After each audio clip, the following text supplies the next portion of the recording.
Shalom warga kerajaan Allah, keluarga besar Messianic Community. Malam ini kita mau belajar sama-sama di tengah komsel kita, pesan yang disampaikan oleh gembala senior kita, Pendeta Dr. Timotius Arifin, dengan judul From Depression to Dominion, yang banyak orang sedang alami hari-hari ini. Tapi mari kita mau sharing, kita mau berbagi untuk saling menguatkan, memberi jalan keluar, dan kita harus bersemangat bersama dengan Tuhan melewati ini semua. Amin. Saya mau mulai dengan pertanyaan pembuka. Pernahkah kita punya pengalaman, Bapak Ibu punya pengalaman pertama kali waktu nyontek di masa sekolah? Apa yang Bapak Ibu rasakan? Pengalaman apa yang Bapak Ibu punya? Beranikah? Takutkah? Atau aneh atau lucu itu yang Bapak Ibu rasakan? Mari sharekan di tengah-tengah teman Bapak Ibu, sharing di tengah komsel, apa yang Bapak Ibu pertama kali rasakan? Pengalaman pertama kali menyontek. Itu. Kita masuk pada ayat utama kita dalam 1 Raja-Raja 19 ayat 3. Demikianlah firman Tuhan. Maka takutlah ia, lalu bangkit dan pergi menyelamatkan nyawanya.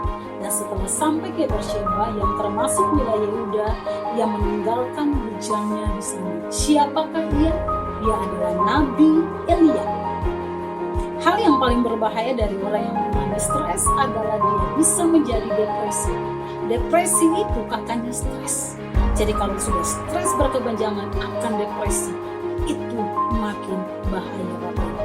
Sebab itu pesan hari ini adalah dari depresi kita akan menuju kepada berkuasa. From depression to dominion. Elia yang baru saja mengalahkan dan menyembelih 450 nabi Baal. Dalam 1 Raja-Raja 18 ayat 20 sampai 46 menjadi begitu ketakutan ketika dia mendengar. Dalam terjemahan lain menuliskan melihat apa yang dikatakan oleh Isabel. Yang tertulis dalam 1 Raja-Raja 19 ayat 1 dan 2. Ketika Ahab menyampaikan apa yang dilakukan oleh Elia kepada Isabel, Isabel bilang seperti ini, para Allah akan menghukum aku jika besok dalam jam yang sama Elia akan menjadi seperti salah satu dari 450 nabi Baal. Artinya dia akan membunuh Elia sampai dengan 450 nabi Baal yang telah dilakukan oleh Elia. Jadi kita harus berhati-hati. Ketakutan Elia ini membuat kita harus berhati-hati dengan apa yang kita dengar dan apa yang kita lihat. Seperti yang disampaikan oleh Bapak Gembala kita bahwa Pak Daniel sampaikan bahwa kita jangan mudah mendengarkan perkataan orang. Jangan sampai semua itu membuat kita mengalami stres dan akhirnya kita jadi depresi. Elia merespon apa yang disampaikan oleh Isabel. Dia dengar dan dia lihat dan dengan bangkit. Dia merespon itu dengar, dia lihat dan dia bangkit. Tapi bukan untuk menghadapinya. Ayat 3 menuliskan tetapi dia bangkit untuk melarikan diri dan menyelamatkan nyawanya. Ketakutan itu, apa yang dia takut dari apa yang dia dengar dan dia lihat membuat dia melarikan diri dan menyelamatkan nyawanya. Itu yang dilakukan oleh Elia. Karena itu kita belajar ciri-ciri orang stres melalui kisah Elia dalam akronim kata fig leaf, daun arah. Yang pertama menuliskan fear, ketakutan, perasaan yang mengintimidasi dan menghancurkan kehidupan kita. Seringkali iblis menggunakan ketakutan untuk bisa memanipulasi dan menguasai kehidupan kita. Ini yang terjadi kepada Elia, sehingga dia melarikan diri dan menyelamatkan diri. Yang kedua, insecurity, rasa tidak aman. Itu muncul karena kita ragu tentang siapa kita. Yesus pernah mengalami insecurity test ketika dicobai di padang gurun. Yesus dihadapkan dengan pertanyaan yang seperti ini, jika engkau anak Allah. Tapi Yesus menang. Kenapa? Yesus tahu siapa dirinya. Yang terjadi terhadap Elia adalah dia seolah lupa dia adalah seorang nabi yang dipakai oleh Allah.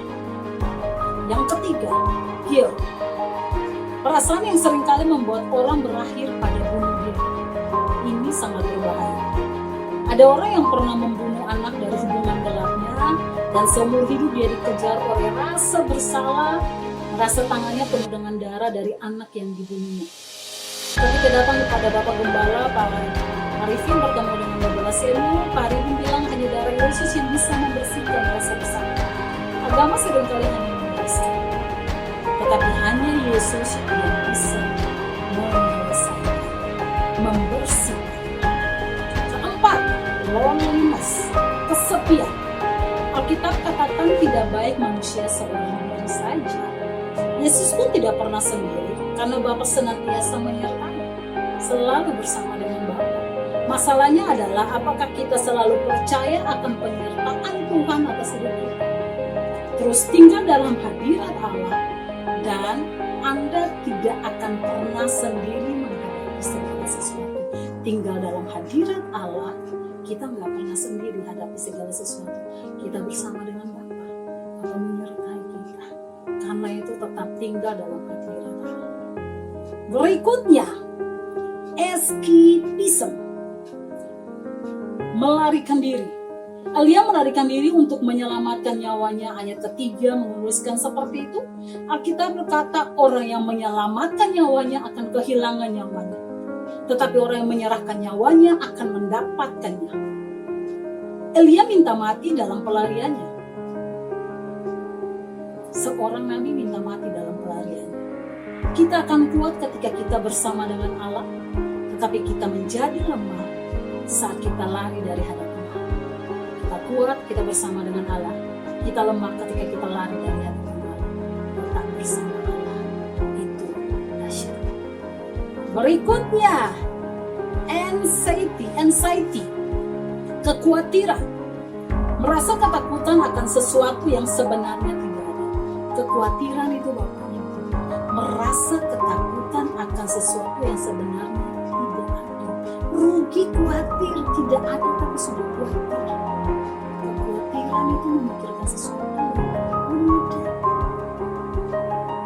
Saya sering katakan, pendeta senior kita katakan, ketakutan itu dosa, kekhawatiran itu melecehkan Tuhan. Sekali lagi, ketakutan itu dosa, kekhawatiran itu melecehkan Tuhan. Yang lagi khawatir, bertobat, Anda sedang melecehkan Tuhan Anda sedang melecehkan Raja di atas segala raja. Kita sedang tidak percaya akan kuasa Tuhan ketika kita terus berada dalam hidup.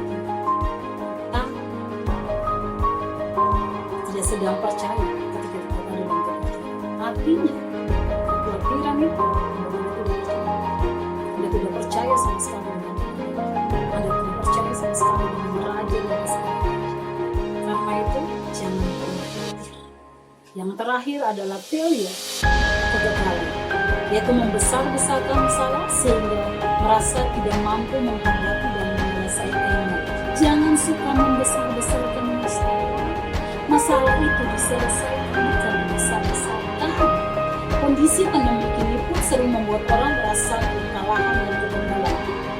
Saya sendiri mulai ini menurut pernyataan dari kita sebagai corona akademik. Sebab waktu-waktu ini adalah waktu-waktu yang baik untuk kita mengisi hidup kita dengan belajar banyak hal. Juga bagaimana kita mengisi waktu kita bersama keluarga. Belajar banyak hal dan kita bisa isi waktu bersama keluarga.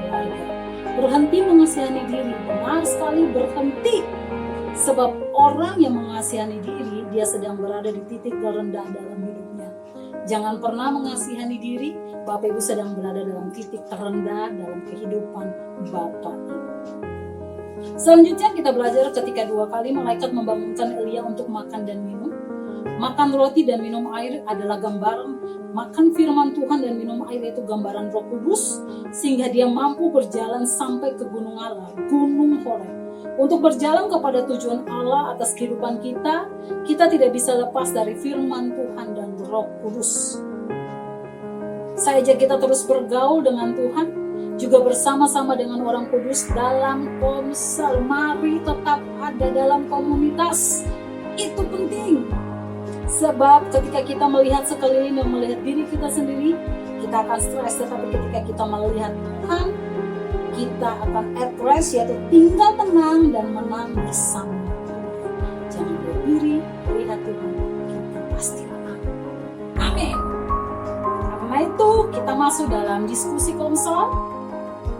Ada 3 pertanyaan yang Bapak Ibu diskusikan dalam Komsel, yaitu setelah mendengar tentang fig leaf, bagaimana yang sering Bapak Ibu alami. Kedua, seberapa penting firman Tuhan dan peranan Roh Kudus dalam kehidupan Bapak Ibu.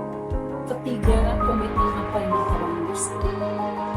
Prayer kita yang pertama, berdoa agar Tuhan menyertai setiap kita dan keluarga dalam melewati setiap kondisi, sehingga kita tetap bisa menjadi orang-orang yang menang. Amin.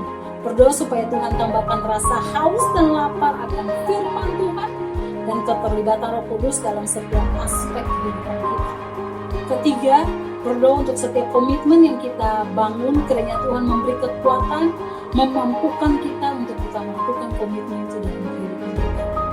Keempat, berdoa buat kebijakan PSBB Surabaya, Sidoarjo, dan Gresik supaya sungguh-sungguh mengurangi dampak penyebaran dan masyarakat kita orang yang tak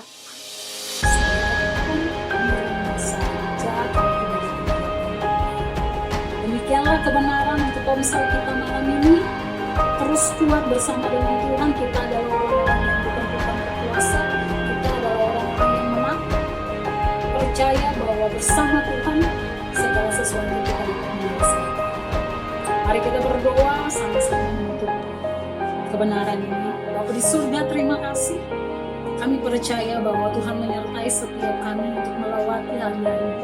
Tuhan menyertai setiap kami melewati proses pandemi COVID-19 ini, Tuhan. Kami perlu kekuatan Tuhan untuk melewatinya. Kami perlu penyertaan Tuhan, senantiasa pegang tangan kami, Tuhan, dan tuntun langkah kami. Kami berharap terus, kami berserah terus hanya kepada Engkau. Berkati setiap Komsel yang hanya melalui Zoom, terus menguatkan satu dengan yang lain, terus membangun satu dengan yang lain, sekalipun ini hanya melalui online. Kami percaya kebenaran itu terus menguatkan kami, membangun setiap kami, memberi kekuatan yang baru bagi setiap kami dari waktu ke waktu. Kami punya rasa haus dan lapar akan kebenaran firman Tuhan setiap waktu, dan kerinduan kami akan Engkau terus setiap waktu. Terima kasih, memberkati setiap GKF, memberkati setiap gembala sektor, dan memberkati semua jemaat Komsel dalam nama Yesus. Untuk kami melewati proses ini sampai selesai dengan kemenangan yang luar biasa yang Tuhan beri bagi setiap. Terima kasih, dalam nama Yesus kami berdoa. Amin.